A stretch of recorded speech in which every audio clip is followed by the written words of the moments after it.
രാവണൻ തുടർന്നു. 3 ലോകങ്ങളിലും സീതയോട് സമം മറ്റൊരു സ്ത്രീയില്ല.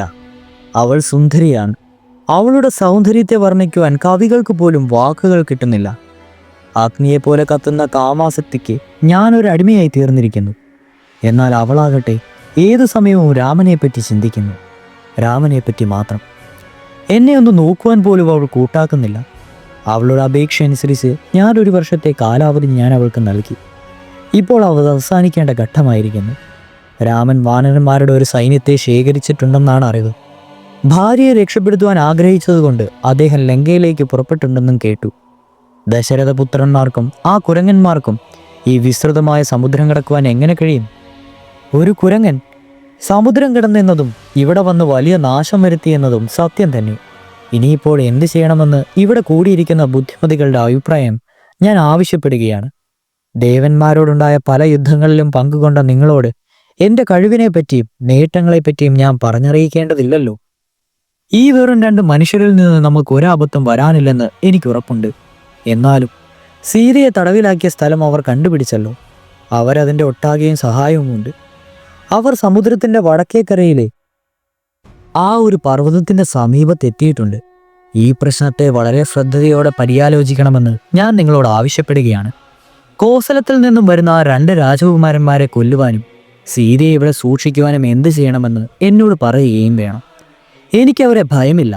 അവരുടെ കഥ എളുപ്പം കഴിക്കണമെന്ന് എനിക്ക് ആഗ്രഹമുണ്ട്. അത് സാധിച്ചെടുക്കുവാനുള്ള പദ്ധതി നിർദ്ദേശിക്കേണ്ടത് നിങ്ങളുടെ ചുമതലയാണ്. സീതയോടുള്ള കാമാസക്തിയിൽ നിരന്തരം പീഡിതനായിരിക്കുന്ന തൻ്റെ ജ്യേഷ്ഠന്റെ വാക്കുകൾ കുംഭകർണൻ കേട്ടുകൊണ്ടേയിരുന്നു. അദ്ദേഹം വളരെ കുപിതനായി ഇങ്ങനെ പറഞ്ഞു. ശരിയായി ചെയ്യേണ്ടത് എന്തെന്നുള്ള ഈ ഗാഢാലോചനയിൽ രാമനിൽ നിന്ന് സീതയെ വേർപെടുത്തും മുമ്പ് ചെയ്യേണ്ടതായിരുന്നു. അവളെ ഇവിടെ കൊണ്ടുവരും മുമ്പ് അങ്ങയുടെ ഈ പ്രവൃത്തിയുടെ ഔചിത്യത്തെപ്പറ്റി അങ്ങ് ഞങ്ങളോട് ആലോചിക്കുകയുണ്ടായില്ല. രാജാക്കന്മാർക്കുള്ള സ്വഭാവ നിയമങ്ങൾ തെറ്റിച്ച് നടക്കാത്ത ഒരു രാജാവിന് ഒരിക്കലും പശ്ചാത്താപിക്കേണ്ടി വരില്ല. എന്നാൽ ആധർമ്മികമായ പ്രവൃത്തികൾ ദുർഭാഗ്യത്തിലാണ് വന്ന് കലാശിക്കുക. തൻ്റെ വീര്യത്തെപ്പറ്റി വീമ്പിളക്കുകയും ദീർഘദൃഷ്ടി കൂടാതെ പ്രവർത്തിക്കുകയും ചെയ്യുന്നവൻ പിന്നീട് വലിയ കഷ്ടപ്പാടിൽ ചെന്ന് ചാടും. സീതയെ അപഹരിച്ച അങ്ങയുടെ ഈ പ്രവൃത്തി വിഷം കലർത്തിയ ഭക്ഷണം പോലെ ആയിരിക്കുന്നു. ഇപ്പോൾ അത് അങ്ങയെ ശ്വാസം മുട്ടിക്കുന്നു. ഇതേവരെ അങ്ങയെ രാമൻ കൊല്ലാത്തത് തന്നെ ഒരു അത്ഭുതമാണ്. ഒരുപക്ഷെ അങ്ങയ്ക്ക് വിധിച്ചിട്ടുള്ള ദീർഘായുസാകാം അതിന് കാരണം. മറ്റുള്ളവരുടെ അനുവാദമോ അംഗീകാരമോ ഇല്ലാതെ ചിലതെല്ലാം അങ്ങ് വരുത്തി വെച്ചിരിക്കുന്നു. ജീവൻ നിലനിർത്തുവാൻ വേണ്ടി അങ്ങയെപ്പോലെ ആശ്രയിച്ചിരിക്കുന്നവർക്ക് ഒരു ഉപദ്രവം പോലെയാകുന്നു അങ്ങിപ്പോൾ. ഞാൻ അങ്ങയുടെ ശത്രുക്കളെ വന്ന് അങ്ങ് ചെയ്ത തെറ്റിദ്ധരുതാം. ഇന്ദ്രനെ നേരിട്ട് നയിക്കുന്ന ദേവസൈന്യത്തിനോട് പോലും യുദ്ധം ചെയ്യുന്നവനാണ് ഞാൻ. ഞാൻ അങ്ങയുടെ ശത്രുക്കളെ നേരിട്ട് അവരെ നശിപ്പിക്കാം. എന്നെ ഭയപ്പെടാതെ ത്രൈലോകത്തിൽ ആരുണ്ട്? ഞാൻ ഇവരുടെ ജീവൻ വലിച്ചെടുക്കും. അങ്ങൊന്നിനെപ്പറ്റിയും ദുഃഖിക്കേണ്ട. അങ്ങ് യുദ്ധരംഗത്തേക്ക് വരിക പോലും വേണ്ട. ഞാൻ ഒറ്റയ്ക്ക് എല്ലാവരെയും കൊന്നുമുടിക്കും. അതിനുള്ള കഴിവ് എനിക്കുണ്ട്. രാമൻ മരിക്കുന്നതോടെ സീത എന്നേക്കുമായി അങ്ങയുടേതാവുകയും ചെയ്യും. തൻ്റെ പ്രവൃത്തിയെ അംഗീകരിക്കാതെ ആണെങ്കിലും അനുജനായ കുംഭകർണന്റെ വെട്ടിത്തുറന്ന പ്രസംഗം രാവണന് നന്നേ രസിച്ചു. അദ്ദേഹം അതെല്ലാം കേട്ട് നിശബ്ദനായി ഇരുന്നതേയുള്ളൂ. ഒന്നും സംസാരിക്കുകയുണ്ടായില്ല. മന്ത്രിമാരിൽ ഒരാളായ മഹാപാർശ്വൻ യുദ്ധം വന്നാൽ വിജയം തീർച്ച എന്ന നിലയിൽ സ്തുതിപൂർവം സംസാരിക്കുവാൻ തുടങ്ങി. അദ്ദേഹം ഇങ്ങനെ പറഞ്ഞ് അവസാനിപ്പിച്ചു. പ്രഭു, സീതയെ അങ്ങ് കാക്ഷിക്കുന്നുവെങ്കിൽ അവളുടെ ഇഷ്ടം എന്തെന്ന് നോക്കുന്നു. അവളെ ബലാത്കാരം ചെയ്തുകൂടി. മഹാപാർശ്വന്റെ പ്രസംഗം കേട്ട് രാവണന് അല്പം സമാധാനം തോന്നി. അദ്ദേഹം പറഞ്ഞു, ശത്രുവിനെ നശിപ്പിക്കുന്ന കാര്യത്തിൽ നിങ്ങൾക്കെല്ലാവർക്കും അത്ര ഉറപ്പാണെന്നറിയുന്നതിൽ എനിക്ക് അപാരമായ സന്തോഷം തോന്നുന്നുണ്ട്. മഹാപാർശ്വ, എന്തുകൊണ്ട് സീതയെ ബലാത്കാരം ചെയ്തുകൂടാ എന്നങ്ങ് ചോദിക്കുകയുണ്ടായല്ലോ. അതിനൊരു കാരണമുണ്ട്. അത് ഞാൻ പറഞ്ഞു തരാം. വളരെ കാലം മുമ്പ് നടന്നതാണ്. പുഞ്ചികസ്ഥലി എന്നു പേരായ ഒരു അപ്സരസിനെ ഞാൻ ഒരിക്കൽ കാണുകയുണ്ടായി. നക്ഷത്ര വീതിയിലൂടെ അവൾ ബ്രഹ്മലോകത്തേക്ക് പോവുകയായിരുന്നു. ഞാൻ അവളിൽ അനുരക്തനായി അവളെ സമീപിച്ചു. ഞാൻ അവളെ കടന്നു പിടിക്കുകയും ചെയ്തു. അതിനുശേഷം അവൾ ബ്രഹ്മലോകത്തിലെത്തി. അവൾ ഒരു വാടിയ താമരത്തണ്ട് പോലെയായി കഴിഞ്ഞിരുന്നു. സംഭവമെല്ലാം ബ്രഹ്മാവ് അറിഞ്ഞു. അദ്ദേഹം എന്നോട് കോപിച്ചു, എന്നെ ശപിച്ചു. ശാപവാക്കുകൾ ഈ വിധമായിരുന്നു: ഈ നിമിഷം മുതൽ അങ്ങ് ഏതെങ്കിലും സ്ത്രീയെ ബലാത്കാരം ചെയ്താൽ അങ്ങയുടെ തല 1000 തുണ്ടുകളാവും. മഹാപാർഷ, സീതയെ ബലാത്കാരം ചെയ്യുവാൻ ഞാൻ ശക്തനായത് ഈ ഒരു ശാപം കൊണ്ടാണ്. എൻ്റെ വീര്യം സമുദ്രം പോലെ അപാരമാണ്. ഞാൻ വായുവിനോളം പ്രബലനാണ്. രാമൻ ഇതിനറിയില്ല. അദ്ദേഹം എൻ്റെ നേരെ യുദ്ധത്തിന് വരുവാൻ ധൈര്യപ്പെട്ടിരിക്കുകയാണ്. പർവ്വത ഗുഹയിൽ കിടന്നുറങ്ങുന്ന സിംഹത്തെ ഉണർത്തി ജീവൻ നിലനിർത്താമെന്ന് മോഹിക്കുന്ന ഒരു വിഡ്ഢിയെപ്പോലെയാണ് രാമൻ. എൻ്റെ തുണിയിരത്തിൽ നിന്ന് പുറപ്പെടുന്ന മൂർച്ചയുള്ള മാരകവുമായ ശരങ്ങൾ രാമൻ കണ്ടറിഞ്ഞിട്ടേയില്ല. ഞാൻ അതുകൊണ്ട് അദ്ദേഹത്തെ ദഹിപ്പിക്കും. അതെ, ഞാൻ ദഹിപ്പിക്കുക തന്നെ ചെയ്യുന്നു. സൂര്യോദയത്തിൽ നക്ഷത്രങ്ങളുടെ വെളിച്ചം ഗ്രസിക്കപ്പെടുന്നത് പോലെ രാമന് സ്വായത്തമെന്ന പ്രസിദ്ധമായ സർവശക്തിയും ഞാൻ ഗ്രസിക്കും. ഒരു വെറും മനുഷ്യൻ കുരങ്ങന്മാരുടെ ഒരു കൂട്ടവുമായി എന്നോട് എതിരിടുവാൻ മോഹിക്കുന്നു. എന്ത് വിഡ്ഢിത്തം, എന്ത് വിചാരശൂന്യത! ജ്യേഷ്ഠന്മാരുടെ സംഭാഷണം ശ്രദ്ധിച്ചുകൊണ്ടിരിക്കുന്ന വിഭീഷണൻ ഇങ്ങനെ പറഞ്ഞു: പ്രഭു, അങ്ങ് സ്നേഹിക്കുന്ന ആ സീത ഒരു വിഷസർപ്പമാണെന്ന് അങ്ങയ്ക്ക് കാണുവാൻ കഴിയുന്നില്ലേ? അവളുടെ പിടിയിലാണ് ആ സർപ്പത്തിൻ്റെ പത്തി. അവളുടെ ദുഃഖം ആ സർപ്പത്തിൻ്റെ വിഷവുമാണ്. അവളുടെ മന്ദഹാസം ആ ഭീകര സർപ്പത്തിൻ്റെ വിഷപ്പല്ലുകളാണ്. ഞാൻ പറയുന്നത് കേൾക്കൂ. വാനരന്മാർ നമ്മുടെ നഗരത്തിൽ പ്രവേശിക്കും മുമ്പ് അവളെ രാമൻ്റെ അടുത്തെത്തിക്കൂ. രാമൻ്റെ ശരങ്ങൾ ഇന്ദ്രൻ്റെ വജ്രായുധം പോലെ മാരകമാണ്. ഓരോ ശരവും ഓരോ ആളെ കൊണ്ടുപോകും. രാമൻ്റെ വീര്യത്തെ തടുത്തു നിൽക്കുവാൻ മാത്രം ബലമുള്ളവരല്ല അങ്ങയുടെ യോദ്ധാക്കൾ. എന്തിന്, അങ്ങയ്ക്ക് പോലും അദ്ദേഹത്തെ നേരിടുവാനാകുകയില്ല. ദേവന്മാർ വന്ന് അങ്ങയെ രക്ഷിക്കണമെന്നേറ്റാൽ പോലും രാമൻ്റെ കൈകളിലുണ്ടുള്ള മരണത്തിൽ നിന്ന് രക്ഷപ്പെടുവാൻ അങ്ങയെക്കൊണ്ടാവില്ല. അങ്ങയുടെ തല സ്വർഗത്തിൽ കൊണ്ടുപോയി ഒളിപ്പിച്ചാലും പാതാളത്തിൽ ഒളിപ്പിച്ചാലും രാമൻ്റെ കടുക്കോപത്തിൽ നിന്ന് രക്ഷപ്പെടുവാൻ അങ്ങയ്ക്ക് കഴിയില്ല. പ്രഹസ്ത, അങ്ങയുടെ വീര്യത്തെപ്പറ്റി അങ്ങ് ആത്മപ്രശംസ ചെയ്യുകയാണ്. അങ്ങ് രാമൻ്റെ മൂർച്ചയുള്ള ശരങ്ങൾ ഏൽക്കുവാൻ കാത്തുള്ളൂ. ആ യോദ്ധാവ് പ്രഹസ്തൻ്റെ നിഷേധ വാക്കുകൾ ക്ഷമയോടെ കേട്ടതിന് ശേഷം അദ്ദേഹം തുടർന്നു: അങ്ങ് പറയുന്നത് തെറ്റേ. നിങ്ങളെല്ലാവരും പറയുന്നത് തെറ്റാണ്. രാജാവിൻ്റെ വാക്കുകളും കുംഭകർണൻ്റെ വാക്കുകളും തെറ്റാണ്. രാമൻ്റെ ശക്തി അളക്കുവാൻ നിങ്ങൾക്കാവില്ല, ഒരിക്കലുമാവില്ല. അങ്ങയും രാജാവും കുംഭകർണനും പറയുന്ന ഉറപ്പ് മനഃശുദ്ധിയില്ലാത്തവൻ സ്വർഗം നേടുമെന്ന് പറയും പോലെ അസംഭവ്യമാണ്. രാമനെ കൊല്ലുവാൻ കഴിയുന്ന ഒരാളും ഇനിയും ജനിച്ചിട്ടില്ല.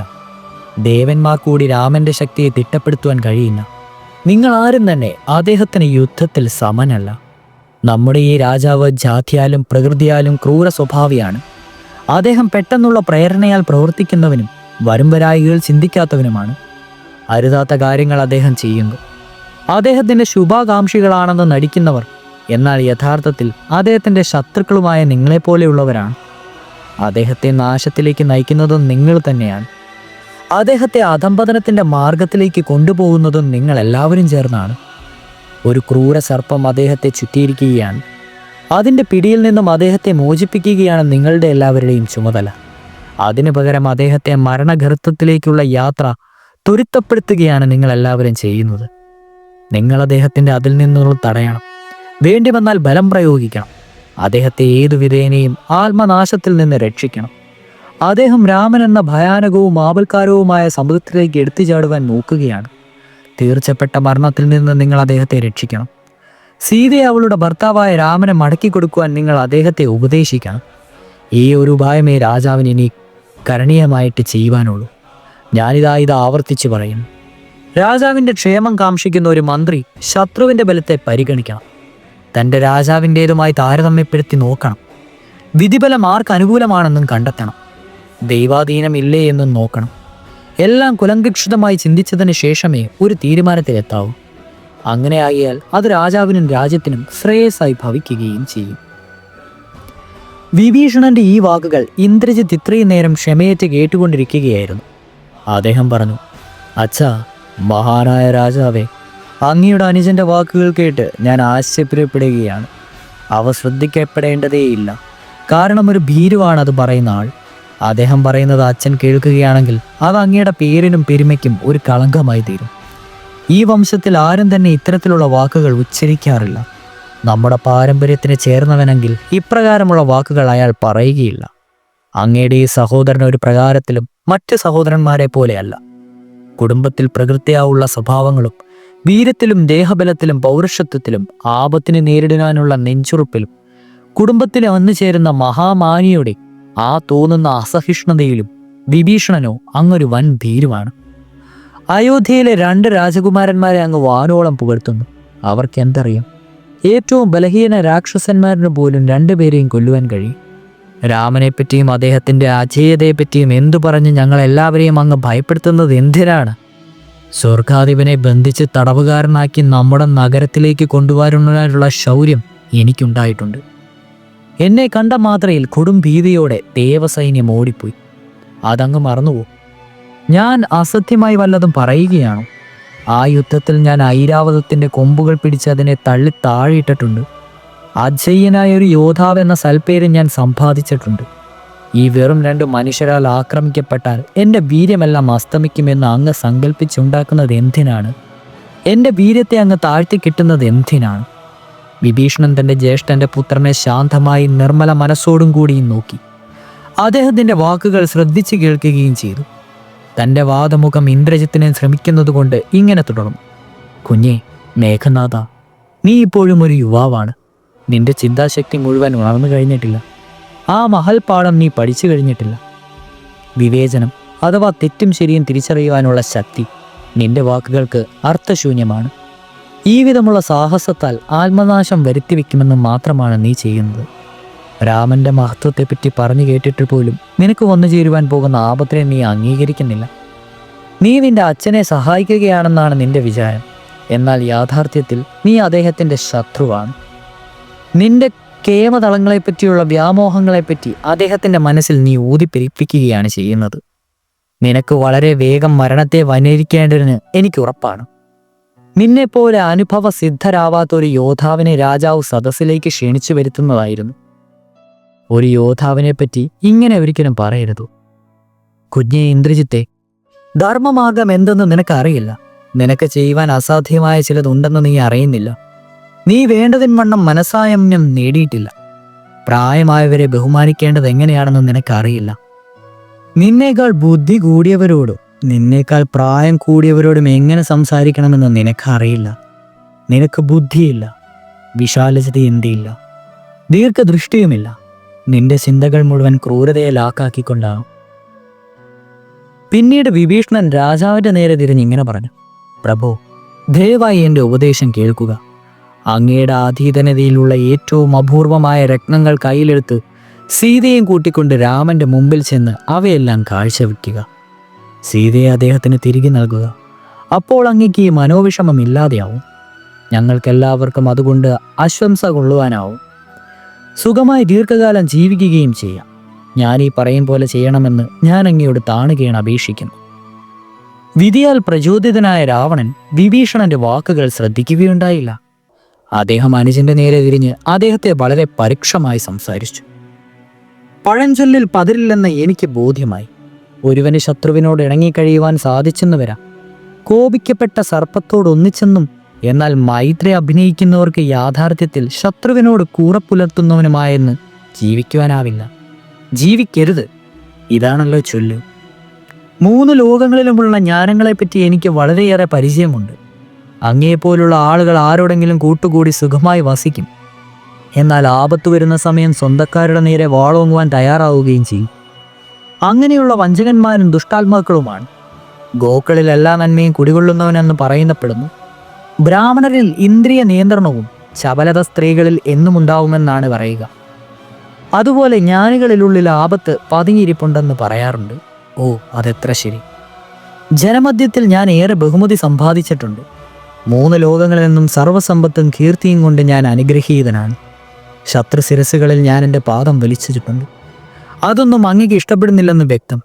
താമരയിൽ നിന്ന് വന്നൊതുങ്ങുന്ന ജലകണങ്ങൾ ഒരിക്കലും അതുല്യമായി കൂടിച്ചേരില്ല.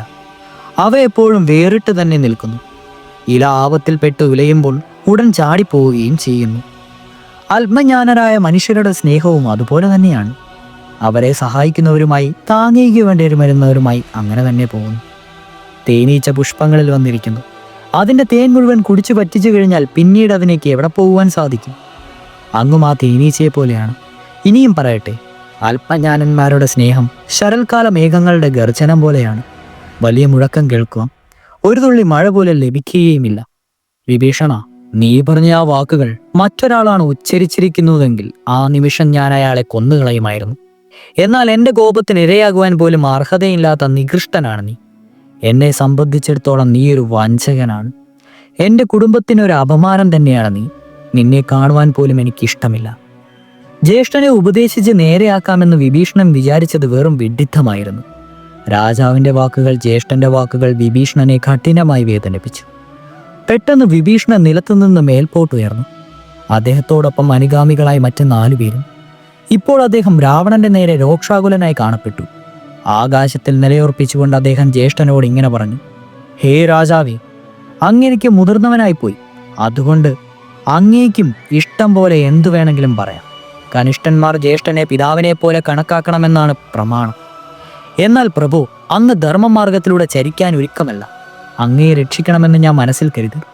എൻ്റെ മനസ്സിലൊരു ചിന്ത മാത്രമേ ഉണ്ടായിരുന്നുള്ളൂ. അതങ്ങയുടെ നന്മ മാത്രമായിരുന്നു. അങ്ങയോടുള്ള സ്നേഹം നിമിത്തം എനിക്ക് അങ്ങയെ ഉപദേശിക്കുവാൻ തോന്നി. മരണപാശം വന്ന മുമ്പ് തന്നെ അങ്ങയുടെ കഴുത്തിൽ കുടുങ്ങിയിരിക്കുകയാൽ എൻ്റെ ഉപദേശം അങ്ങയ്ക്ക് ആസ്വാദ്യമായെന്ന് തോന്നുന്നില്ല.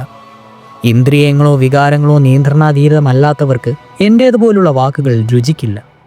കേൾക്കുന്നവന് ഇമ്പം നൽകുന്ന മധുരമൊഴികൾ പൊഴിക്കുവാൻ 10,000-കണക്കിന് ആളുകളുണ്ടാവും. എന്നാൽ ഉള്ള സത്യം ധീരതയോടെ തുറന്നു പറയുന്ന ഒരാളെ കണ്ടെത്തുവാൻ വിഷമമാണ്. സത്യം സ്വാഗതാർഹമല്ല. അതുകൊണ്ട് ശ്രോതാവ് അതിനെ പുച്ഛിച്ചു കള്ളു. ഒരു ഗൃഹം കത്തിയെരിയുമ്പോൾ അതിൻ്റെ രക്ഷിക്കുവാൻ വെറുതെ നോക്കി നിൽക്കുവാൻ സാധ്യമല്ലാത്തതുകൊണ്ട് എൻ്റെ ചുമതല ചെയ്യുവാൻ ഞാനും ആവുന്നത് ശ്രമിച്ചു എന്ന് മാത്രം. തീർച്ചപ്പെട്ട മരണത്തിലേക്ക് ഞാൻ ആവുന്നതും അങ്ങയെ പിൻവലിക്കുവാൻ നോക്കി. ഞാൻ ഇടപെടുവാൻ ശ്രമിച്ചു. രാമവാശത്തിൽ നിന്ന് അങ്ങയെ രക്ഷിക്കുവാൻ ഞാൻ ആഗ്രഹിച്ചു. ഇവിടെ ഇരിക്കുന്ന യോദ്ധാക്കളിൽ പലരും അവരുടെ ശക്തിയെപ്പറ്റി പുകഴ്ത്തുന്നത് ഞാൻ കണ്ടു കഴിഞ്ഞിരുന്നു. അവർ രണരംഗത്ത് മരിച്ചു വീഴും. എൻ്റെ രാജാവേ, എന്നോട് പൊറുത്താലും ദയവായി ക്ഷമിച്ചു നോക്കൂ. ഈ നഗരത്തെയും ജനതയും അങ്ങയെ തന്നെ രക്ഷിച്ചു. ഞാൻ ഇവിടെ നിന്ന് പോവുകയാണ്. അങ്ങയ്ക്ക് സുഖം ഭവിക്കട്ടെ. എന്നോട് വേർപെടുന്നത് പോലെ ഒരു മുള്ള്, ഒരു ശല്യം അങ്ങയ്ക്കില്ലാതുമല്ലോ. സുഖമായിരുന്നാലും അങ്ങയെ സഹായിക്കുവാൻ ഞാൻ ആഗ്രഹിച്ചു.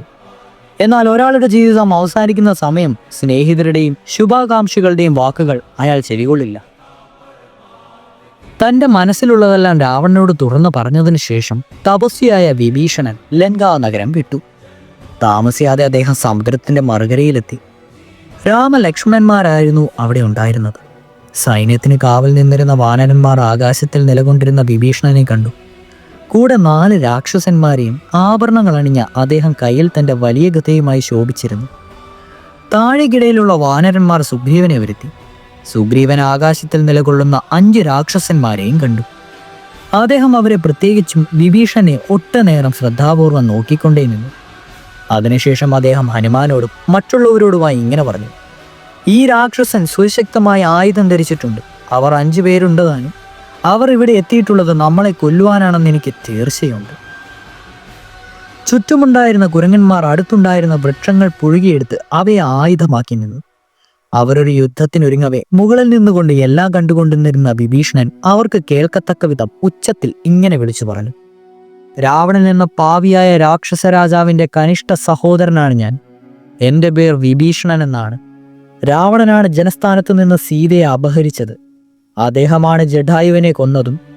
അദ്ദേഹം സീതയെ തൻ്റെ നഗരത്തിൽ ഒരു തടവുകാരിയായി വെച്ചിരിക്കുകയാണ്. സീതയെ രാമന് മടക്കി കൊടുക്കുവാൻ വളരെ കഠിന പ്രയത്നം ചെയ്തു നോക്കി ഞാൻ. അദ്ദേഹം പിന്തുടരുന്ന പാപമാർഗത്തിനെതിരെ അദ്ദേഹത്തെ ഉപദേശിക്കുവാനും നോക്കി. എന്നാൽ ഞാൻ പറഞ്ഞതൊന്നും അദ്ദേഹം ശ്രദ്ധിച്ചില്ല. അദ്ദേഹം എന്നെ ഒരടിമയെപ്പോലെ കരുതിയതേ ഉള്ളൂ. അദ്ദേഹത്തിൻ്റെ നീചമായ വാക്കുകളാൽ ഞാൻ എന്തെന്നില്ലാതെ വേദനപ്പെടുകയാണ്. എൻ്റെ പുത്രന്മാരെയും ഭാര്യമാരെയും ഞാൻ ഉപേക്ഷിച്ചിരിക്കുന്നു. പ്രാണരാക്ഷത്വം ഞാൻ രാമൻ്റെ സമീപം വന്നിരിക്കുകയാണ്. ഞാൻ വന്നിരിക്കുന്ന വിവരം ഒട്ടും താമസിയാതെ രാമനെ അറിയിക്കുക തന്നെ. അഖില ലോകത്തിൻ്റെയും ആശ്രയമാണല്ലോ അദ്ദേഹം. വിഭീഷണൻ പറഞ്ഞത് സുഗ്രീവൻ കേട്ടു. ഓടിക്കിതച്ചുകൊണ്ട് അദ്ദേഹം രാമലക്ഷ്മണരുടെ മുമ്പിൽ ചെന്ന് ഇങ്ങനെ പറഞ്ഞു: 4 കൂട്ടുകാരോടും കൂടി ഒരു രാക്ഷസൻ വന്നിരിക്കുന്നു. അവർ ആകാശത്തിലൂടെ പറന്നാണ് വന്നത്. അവർ ഇങ്ങനെ പറയുകയുണ്ടായി: അവൻ ലങ്കയിൽ നിന്നും വന്നവരാണെന്ന് എനിക്ക് ഉറപ്പാണ്. അവരിൽ പ്രധാനി പറയുന്നു അയാൾ രാവണന്റെ സഹോദരനാണെന്നും അയാളുടെ പേർ വിഭീഷണൻ എന്നാണെന്നും രക്ഷയ്ക്കായി അങ്ങയെ ശരണം പ്രാപിക്കുമെന്നാണെന്നുമാണ് അദ്ദേഹം പറഞ്ഞത്. എന്നിട്ടൊന്ന് ശ്വാസം നിർത്തിയ ശേഷം അദ്ദേഹം തുടർന്നു: എല്ലാം വളരെ ശ്രദ്ധയോടെ ആലോചിച്ചുറച്ചതിന് ശേഷം രാമ ശത്രുവെന്നു. അവരുടെ അഭിപ്രായങ്ങൾ കേൾക്കും. ധർമാനുസരണങ്ങളെപ്പറ്റി അവരാലോചിക്കും. മാർഗം തുടരേണ്ട വിധവും ഈ രക്ഷാസന്മാർഗത്തിനുള്ള ആകാശത്തിന് അദൃശ്യമായി ചുറ്റി നടക്കുവാൻ കഴിയുന്നതും ആലോചിക്കും. അവർക്കിഷ്ടമുള്ള രൂപം ധരിക്കുവാനും അവരെ ഒരിക്കലും വിശ്വസിച്ചുകൂടാ. മിക്കവാറും ഈ ഭീഷണൻ രാവണൻ പറഞ്ഞയച്ച ഒരു ചാരനാവും.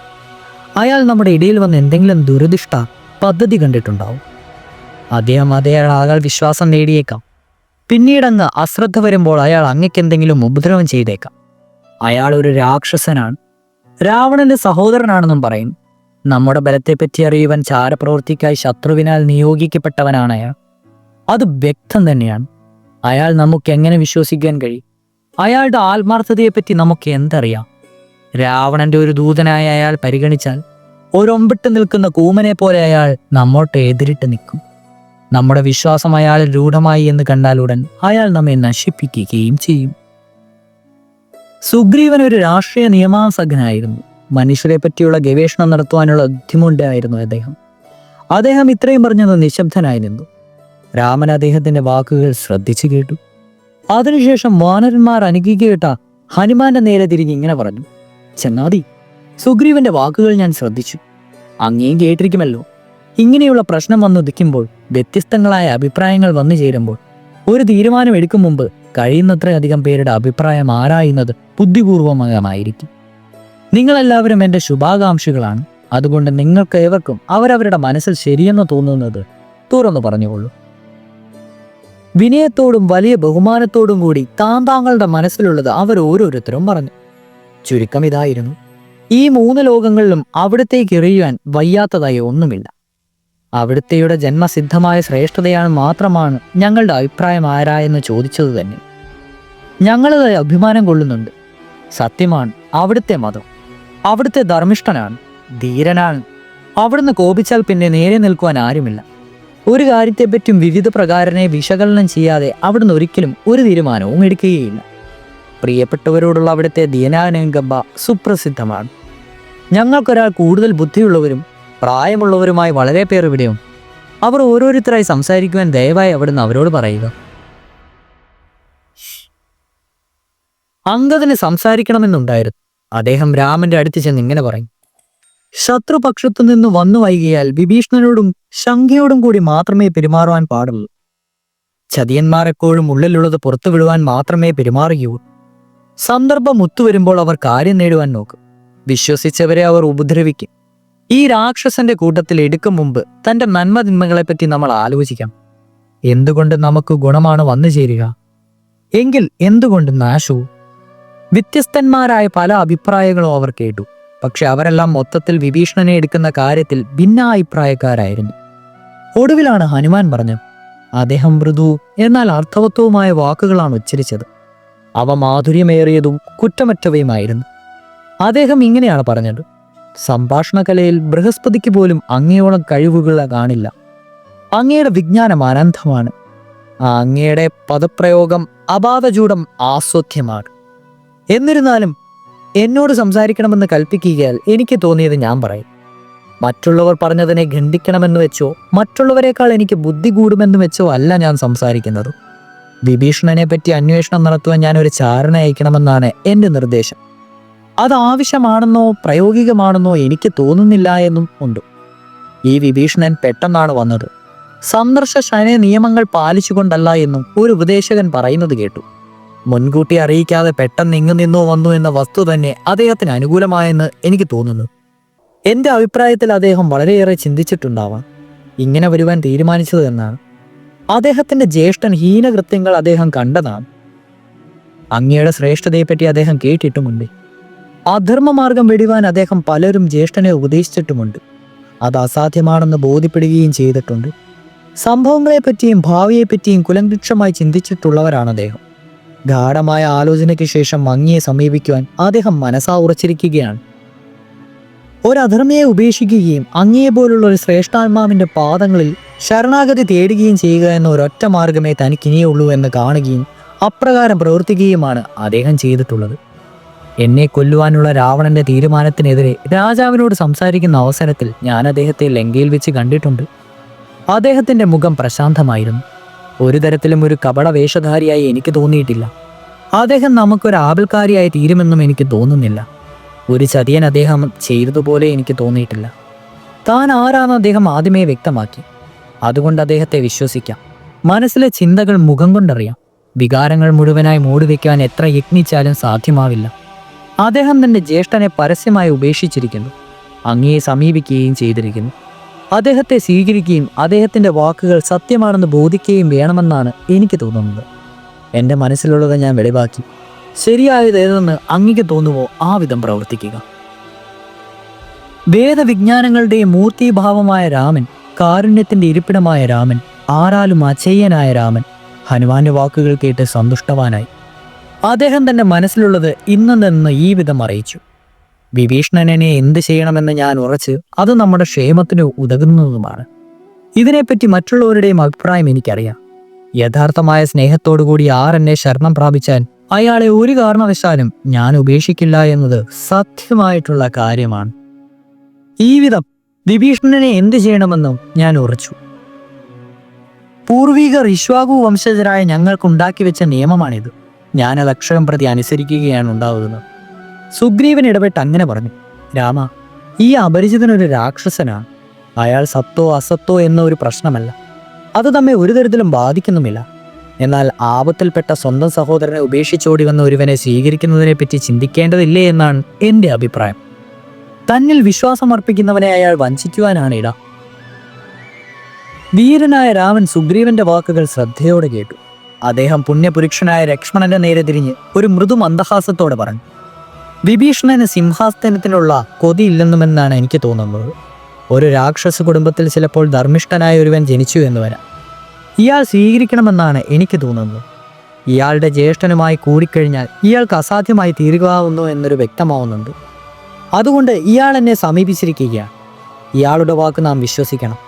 എൻ്റെ പ്രിയപ്പെട്ട ലക്ഷ്മണ, എല്ലാ സഹോദരന്മാരും ഭരതനെ പോലെയോ ആയിക്കൊള്ളണമെന്നൊന്നുമില്ല. നമ്മുടെ അച്ഛനുണ്ടായ പോലെയുള്ള സൽപുത്രന്മാർ എല്ലാ അച്ഛനന്മമാർക്കും ഉണ്ടാകണമെന്ന് വരില്ല. അങ്ങേപോലെ എന്നെന്നും ശുഭാകാംക്ഷയായ ഒരു സഹോദരനും എല്ലാവർക്കും ഉണ്ടായിക്കൊള്ളണമെന്നുമില്ല. രാമൻ തൻ്റെ സഹോദരനോട് പറഞ്ഞതെല്ലാം സുഗ്രീവൻ കേട്ടു. അദ്ദേഹം പറഞ്ഞു, രാമ, അങ്ങ് എത്രയോ ശ്രേഷ്ഠൻ തന്നെ. രാവണൻ ഇവിടേക്ക് പറഞ്ഞയച്ചു ഒരു ചാരനായ ഇയാൾ എന്ന് എനിക്കിപ്പോഴും തോന്നുന്നു. ഇയാളെ കൊല്ലുന്നതാണ് കൂടുതൽ നന്നായിരിക്കുക. രാമൻ സുഗ്രീവനെ ഒന്ന് നോക്കി പുഞ്ചിരിച്ചുകൊണ്ട് പറഞ്ഞു, അയാൾ നല്ലവനോ ദുഷ്ടനോ എന്നത് എനിക്ക് അപ്രധാനമാണ്. അയാൾ ഒരു ദുഷ്ടരാക്ഷസനാണെങ്കിൽ അതുകൊണ്ട് എനിക്കെന്താണ് ഗുണം? അയാൾ ശ്രമിച്ചാൽ പോലും അയാൾക്കെന്നെ ഒരു ഉപദ്രവവും ഏൽപ്പിക്കുവാനാവില്ല. ഞാൻ ഇച്ഛിച്ചാൽ എൻ്റെ ഈ ചെറുവിരൽ മതി ത്രിലോകങ്ങളിലുമുള്ള ദൈത്യന് ദാനവന്മാരെയും പിശാചുകളെയും കൊന്നുപിടിക്കാൻ. ധർമാനുശാസനം ഇങ്ങനെ പറയുന്നു, അഭയം പ്രാപിച്ചിരിക്കുന്നവർ എന്ന് പറയുന്നത്, അതായത് അഭയം പ്രാപിക്കുന്നവരെ ഉപേക്ഷിക്കരുത്. എൻ്റെ അടുത്ത് വന്ന് എന്നെ അഭയം പ്രാപിച്ചിരിക്കുന്നു എന്ന് പറയുന്നവനെ സർവ്വലാത്മാ സംരക്ഷിക്കുക എന്നത് എൻ്റെ ജീവിതവ്രതമായി ഞാൻ സ്വീകരിക്കുകയാണ്. അയാളുടെ അനുഗ്രഹമനുസരിച്ച് ഞാൻ അയാൾക്ക് ആശ്രയം നൽകി കഴിഞ്ഞിരിക്കുന്നു.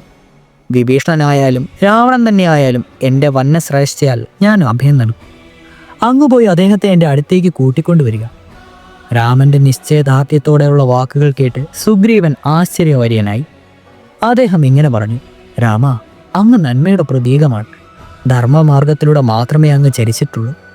അങ്ങനെയുള്ള അങ്ങ് ഇപ്രകാരം സംസാരിക്കുന്നതിൽ എന്ത് അത്ഭുതമാണുള്ളത്? എല്ലാം പരിചിന്തനം ചെയ്തപ്പോൾ വിഭീഷണൻ ഒരു ചാരനല്ലെന്നും അദ്ദേഹത്തിൻ്റെ ആഗമനത്തിൽ ദുരിദിഷ്ടങ്ങളൊന്നുമില്ലെന്നും എനിക്ക് ബോധ്യപ്പെട്ടു കഴിഞ്ഞു. സംശയമെന്നീ അദ്ദേഹത്തോട് നമ്മളെ കൂട്ടിലാക്കുകയും ചെയ്യാം. അദ്ദേഹത്തെ നമ്മളിൽ ഒരാളായി പരിഗണിക്കുകയെന്നും വരാം. അയാൾ നമ്മളുടെ ഒരു മിത്രമായി വർത്തിക്കട്ടെ. സുഗ്രീവൻ അവിടെയുള്ള തുറന്ന സ്ഥലത്ത് ചെന്ന് നോക്കിയപ്പോൾ വിഭീഷണൻ അപ്പോഴും ആകാശത്തിൽ തന്നെ നിൽക്കുകയായിരുന്നു. അദ്ദേഹത്തിൻ്റെ ആശ്രിതഭാവത്തെ രാമൻ അംഗീകരിച്ച വിവരം സുഗ്രീവൻ അദ്ദേഹത്തോട് അറിയിച്ചു. വാക്കുകൾ കൊണ്ട് വർണ്ണിക്കാനാവാത്ത വിധം സന്തുഷ്ടനായ വിഭീഷണൻ രോമാഞ്ചകഞ്ചുകനായി ഭൂമിയിലേക്ക് ഇറങ്ങി വന്നു. കൂട്ടുകാരനായ 4 രാക്ഷസന്മാരോടും കൂടി അദ്ദേഹം രാമന്റെ മുമ്പിലേക്ക് ചെന്നു. അദ്ദേഹം സംശയമേലെന്നീ രാമന്റെ പാദങ്ങളിൽ വീണ് നമസ്കരിച്ചു. ആ പാദങ്ങളിൽ പിടിച്ചുകൊണ്ട് കിടന്ന കുറച്ചു സമയത്തിന് ശേഷം അദ്ദേഹം എഴുന്നേറ്റ് നിന്ന് രാമനോട് ഇങ്ങനെ പറഞ്ഞു, അവിടുത്തെ അടിമയാണ് ഞാൻ. രാവണന്റെ സോദരനാണ് അടിയൻ. അദ്ദേഹത്താൽ അവനിതമായി അപമാനിതനായി അദ്ദേഹത്തിന്റെ പുരുഷ വാക്കുകൾ കേട്ട് പൊറുതുമുട്ടി അടിയനെവരെ ശരണം പ്രാപിച്ചിരിക്കുകയാണ്. ലങ്കയിലുള്ള മിത്രങ്ങളെയും അടിയൻ്റെതായ ഏർപ്പെട്ട് ഉപേക്ഷിച്ചിരിക്കുന്നു. അവിടെ നിന്ന് അടിയന്റെ എല്ലാമാണ്. അടിയന്റെ ജീവിതം അവിടുത്തേതാണ്. അടിയന്റെ സുഖം അവിടുത്തെ അധീനതയിലും അടിയന്റെ സർവ്വ ദുഃഖങ്ങളും അടിയൻ അവിടുത്തേയിൽ അർപ്പിക്കുന്നു. അടിയന്റെ ഈ ജീവനും ആ പാദങ്ങളിൽ അർപ്പിക്കുകയാണ്. വിഭീഷണന്റെ ഭക്തിപരാവശ്യത്തിൽ രാമൻ ആകൃഷ്ടനായി. ദയാവായ്പോടെ രാമൻ അദ്ദേഹത്തെ നോക്കി. തുടരും.